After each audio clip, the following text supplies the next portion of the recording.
জানেন তো, রোজ দুপুরবেলা ঘুমোতে ঘুমোতে আমার একটা বাজে অভ্যাস হয়ে গেছে। সেটা হচ্ছে একদিন যদি না ঘুমাই সেই দিনটা আমার একটুও ভালো লাগে না, আর কেমন যেন একটা মাথা যন্ত্রণাও করে। তো আজ ভেবে নিয়েছিলাম যে আজকে দুপুরবেলা আমি ঘুমাবো না, শুধু মামামকে আর কি ঘুম পাড়িয়ে দেবো। এরকমটা আমি রোজই ভাবি, কিন্তু ওই মামামকেও ঘুম পাড়াতে পাড়াতে না ওর সাথে আমিও ঘুমিয়ে পড়ি। কিন্তু আজ আর আমি ঘুমাইনি, শুধু মামামকেই ঘুম পাড়িয়ে দিয়েছিলাম। কিন্তু এখন বাজে ওই 5টার মতো, মামামও উঠে পড়েছে। তাই মামামের জন্য এখানে দুধটাকে গরম বসিয়েছিলাম, এখন এটা ওকে খাওয়াবো। আর এই 1 গ্লাস দুধ, এটা কিন্তু যে আমি হাতে করে নিয়ে যাচ্ছি আর ও খেয়ে নেবে এরকমটা একদমই নয়। আর দেখো এখানেও টেন্ট হাউস বানিয়েছে। তো এখানে আসার পর আমাকে দেখে মামাম এমন একটা হাসি দিল, তোমরা দেখতেই পেলে। তো যাই হোক, এবার ওকে বাইরে বের করলাম। দুধ তো খাবে না, এই যে জোর জবরদস্তি করে খাওয়াতে হয়। তো এইটুকুনি দুধ খেতে কিন্তু প্রায় আধা ঘন্টা টাইমে আমার লেগে যায়। তো আজকে ওই 10-15 মিনিটের মধ্যে হয়ে গেছে।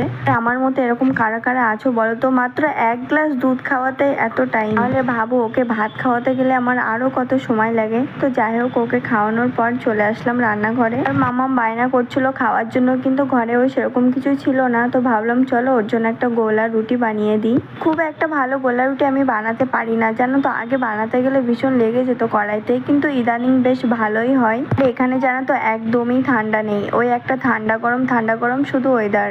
আর বাইরেটা দেখে মনে হচ্ছে কত কুয়াশা পড়েছে, কিন্তু সেরকম কোনো কিছু না। এখন হচ্ছে সন্ধ্যা হয়ে এসেছে। সারাদিন মাম্মামকে নিয়ে ঘরে একা একা থাকতে থাকতে যেন দিন দিন কেমন একটা হয়ে যাচ্ছি।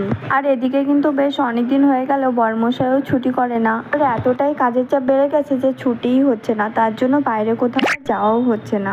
মাঝে মধ্যে ভাবি কি বাড়ি চলে যাব, তারপরে ভাবি এই তো মামামকে স্কুলে ভর্তি করেছি, এখন তো যাওয়ারও কোনো উপায় নেই। এখনো একটা বছর এখানে আমার থাকতে হবে।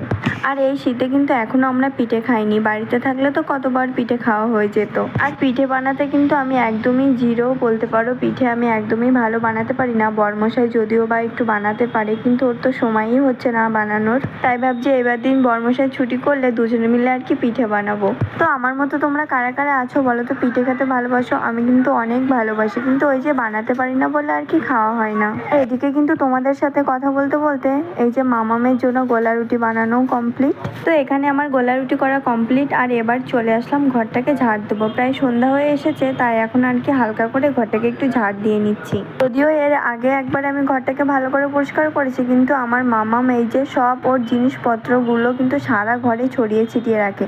তার জন্য ঘরটা ভীষণ পরিমাণে নোংরাও হয়। যেহেতু একটাই ঘর, সেহেতু সবসময় চেষ্টা করে একটু পরিষ্কার করে রাখার। তো এখানে কিন্তু আমার ঘর ঝাড় দেওয়া কমপ্লিট। এবার সন্ধ্যা ধরে মামামকে বই নিয়ে বসাবো। তো চলো, টাটা।